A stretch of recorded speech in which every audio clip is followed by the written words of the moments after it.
quite sure that AUKUS poses a risk of proliferation of nuclear material and technology.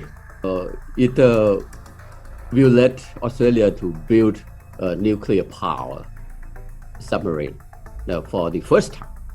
Having had technology provided by the US, it should be further to work on the weapon technology that might be more and more impact to the peace, stability, and security in the Asia-Pacific region.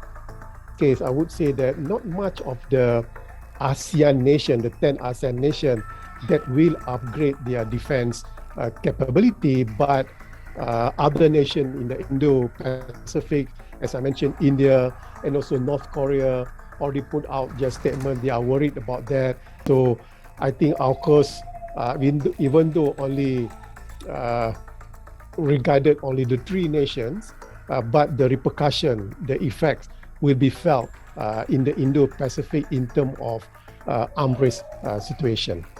Australia, UK and US is a wrong deal at the wrong time for the wrong reason.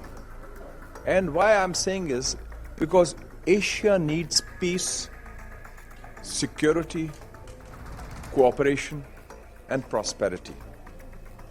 Sharing, working together.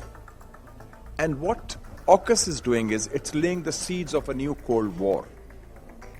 It's a recipe for a new conflict.